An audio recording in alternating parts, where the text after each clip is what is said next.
monde cherche des méthodes et des astuces pour travailler plus efficacement et plus rapidement.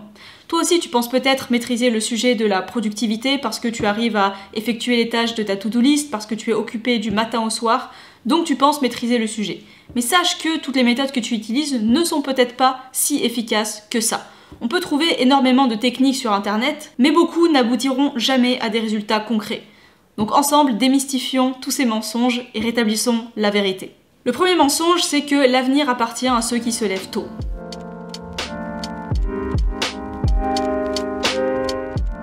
Tu as sûrement entendu à plusieurs reprises que c'était les personnes qui se levaient tôt le matin qui réussissaient dans la vie, et que les personnes qui se levaient tard étaient des personnes flemmardes. On a tous entendu ces conseils qu'il fallait se lever à 5 h du matin, avoir une super routine matinale et que c'est ça qui faisait de toi un être humain exceptionnel. La vérité, c'est que se lever tôt est loin d'être un critère absolu d'efficacité. Pourquoi ? Parce qu'on est tous différents, nous avons tous des rythmes différents et tu remarqueras que dans la journée, il y a des moments où tu es très énergique et d'autres où tu es plus fatigué.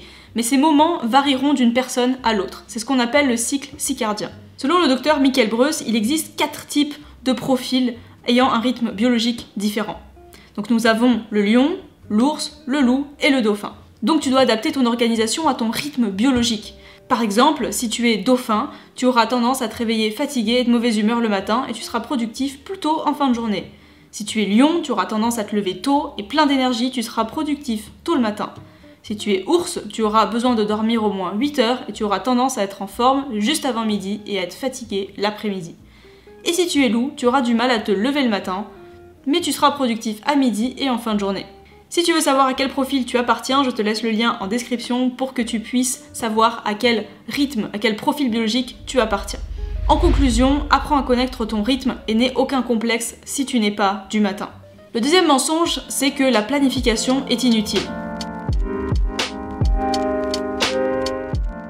Certaines personnes prétendent ne pas avoir besoin de planification dans leur vie. Alors en effet, si tu as un rythme de vie très simple, et c'est pas péjoratif quand je dis ça, c'est-à-dire que tu n'as pas beaucoup d'activités, tu fais juste métro, boulot, dodo, peut-être que selon ton travail, tu n'as pas besoin de beaucoup de planification.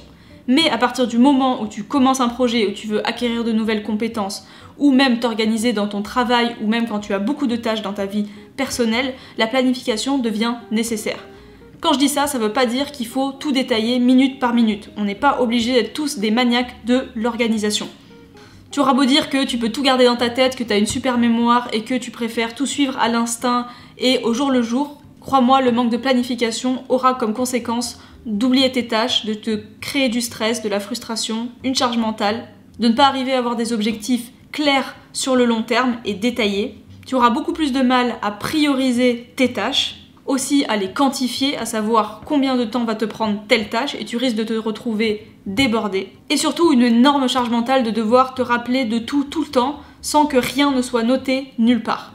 Et pour finir, de la procrastination. La solution, c'est que selon ta personnalité et ton caractère, tu n'es pas obligé de faire une liste détaillée, mais avoir seulement une petite structure d'organisation, même une petite to-do list, peut t'aider à garder une vie plus claire et plus organisée. En conclusion, pas de pression, adapte ton organisation selon ton rythme de vie et les activités que tu dois effectuer. Troisième mensonge, je suis occupé donc je suis productif. La plupart des gens confondent productif et occupé. Tu peux avoir passé toute la journée à répondre à tous tes mails, mais par contre avoir une présentation très importante en fin de semaine. Est-ce que l'utilisation que tu as fait de ton temps aujourd'hui a été efficace ? La vérité, c'est que la vie ne te récompensera pas pour la quantité de travail que tu donnes, mais pour la qualité et surtout les résultats que ce travail va procurer. Je sais, c'est injuste, mais c'est comme ça. 2 personnes peuvent travailler 8 heures chacune dans leur journée et ça peut donner des résultats totalement différents. Donc tu peux remplir ton emploi du temps de rendez-vous, d'événements, de plein de choses. Ça te donnera sûrement l'impression d'être très occupé, mais si ces tâches ne sont pas du tout priorisées, est-ce que tu auras tiré profit du temps que tu as eu dans ta journée? Pas forcément. La solution, c'est tout simplement de privilégier la qualité à la quantité et surtout de prioriser tes tâches parce que 1 ou 2 tâches dans la journée très importantes peuvent valoir plus que 10 tâches qui sont complètement insignifiantes. En conclusion, fais moins mais fais plus, ce qui compte vraiment.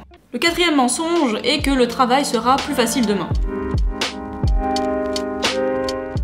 Parfois, tu es en train d'effectuer une tâche qui est un peu lourde, qui demande beaucoup d'énergie, et là, la flemme arrive, et tu te dis, tant pis, je remets ça à demain, j'arrête maintenant et je travaillerai le double demain. La vérité, c'est que c'est juste de la procrastination sournoise. Et c'est un des pires ennemis de la productivité.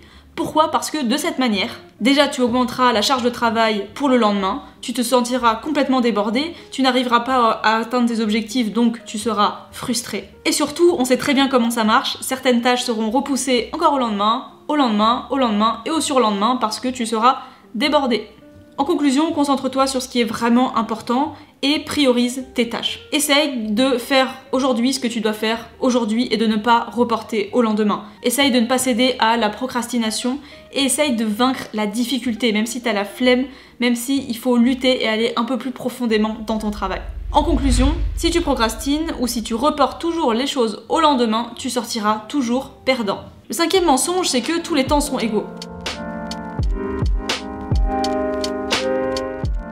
Oui, je sais, c'est pas très français, mais je savais pas comment l'expliquer. Ce que je veux dire, c'est que le temps passé à travailler n'est pas égal en fait à ta productivité.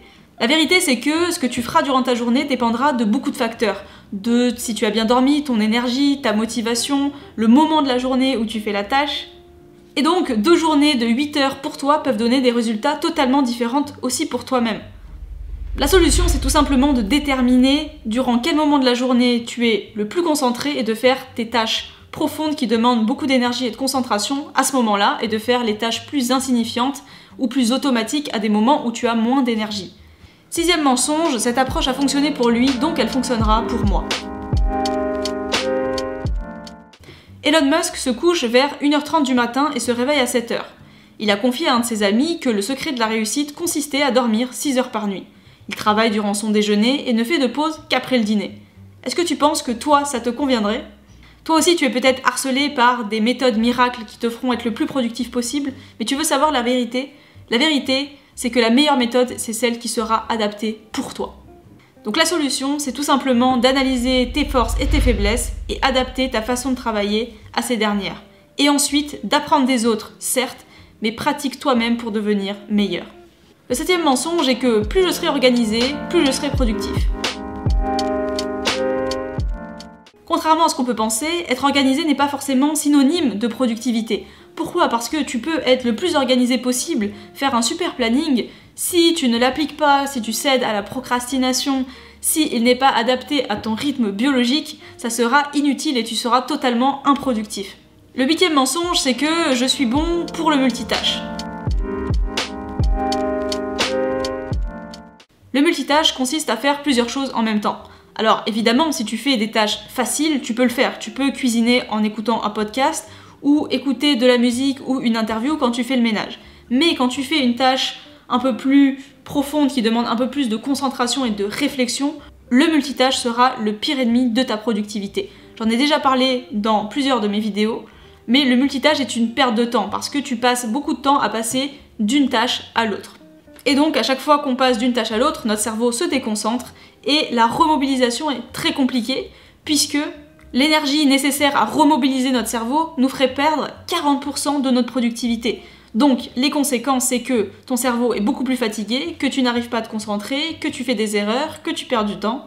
La solution, c'est tout simplement de te forcer à n'effectuer qu'une tâche à la fois. Si tu veux avoir plus d'informations sur ce sujet, tu peux regarder ma vidéo sur ce qui me fait perdre du temps où je parle du multitâche et comment lutter contre cet ennemi de la productivité. En conclusion, arrête de croire que tu es un être humain supérieur et que toi, oui, contrairement aux autres, tu es capable de faire plein de tâches en même temps et d'être super productif. Tu es juste un être humain, comme tout le monde, qui est plus efficace en monotâche. Le 9e mensonge est que les pauses me font perdre du temps. Parfois, on est tellement impliqué dans son travail qu'on n'a pas envie de s'arrêter. On se dit que si on fera une pause, on va perdre du temps, on va perdre le fil de notre concentration. La vérité, c'est que travailler sans arrêt ne te rendra pas productif et que faire des pauses régulièrement ne te fera pas perdre en productivité. Au contraire, cela aura pour conséquence un épuisement physique mais aussi mental, au point que tu finiras par être incapable de faire quoi que ce soit et même, dans le pire des cas, de tomber en burn-out ou d'avoir des douleurs dans ton corps, de se bloquer le dos, la main, des tendinites, etc. Et la deuxième conséquence, c'est que forcément tu feras beaucoup plus de fautes d'inattention parce que le cerveau humain ne peut pas rester concentré 10 heures non-stop. La solution est tout simplement de t'obliger à faire des pauses. Si tu as du mal, essaye de le faire avec des choses qui te font plaisir. Une pause café avec tes collègues ou tes amis, faire une pause goûter avec de la nourriture que tu aimes. Bref, trouve des solutions pour faire des pauses. Le mieux, en termes de rythme biologique de manière générale, c'est de travailler entre 45 et 50 minutes et ensuite de faire une pause de 5-10 minutes. Puis au bout de 2-3 cycles, faire une pause un peu plus longue de 20 ou 30 minutes. C'est d'ailleurs ce que préconise la technique Pomodoro, dont j'ai déjà parlé dans mes vidéos. Mais en gros, rapidement, c'est de travailler 45 minutes et de faire une pause de 15 minutes. Et au bout de plusieurs cycles, faire une pause un peu plus longue, en sachant que c'est une technique que tu peux personnaliser. Si tu préfères faire 50 minutes, 10 minutes de pause, c'est aussi possible. Bref, en conclusion, garde en tête qu'une pause te permettra de recharger ton énergie afin d'être efficace après. Fais une pause même si tu penses ne pas en avoir besoin. Et le dernier mensonge, c'est que le but du travail, c'est la perfection. Souvent, on passe beaucoup trop de temps à faire nos tâches. Pourquoi ? Parce qu'on est trop perfectionniste, on veut atteindre la perfection. Tu veux que je te dise la vérité ? La vérité, c'est que la perfection n'est pas forcément plus efficace et plus productive. Parce que tout le temps que tu passes à atteindre la perfection, ce temps-là, tu pourrais le passer sur autre chose. Donc la vérité, c'est que la perfection, déjà, n'existe pas, que tu perdras beaucoup de temps, que tu travailleras très dur, mais que tu ne seras pas forcément récompensé parce que tu ne seras pas forcément plus efficace. Et la dernière conséquence, c'est que tu auras tendance à peu déléguer tes tâches et donc à être surbooké de travail. La solution, c'est tout simplement de te concentrer sur ton amélioration personnelle. Personne n'a dit que tu devais être parfait et que tu devais fournir un travail absolument parfait. En passant moins de temps sur certaines tâches, tu gagneras du temps pour d'autres tâches. En conclusion, ce n'est pas la perfection qu'il faut viser, mais le progrès. En conclusion, je dirais que la productivité est personnelle. Tu trouveras énormément de techniques à droite, à gauche. Certaines marcheront pour certaines personnes, d'autres non, et certaines ne marchent pour personne. Ce que tu dois faire, c'est essayer de t'améliorer toi-même.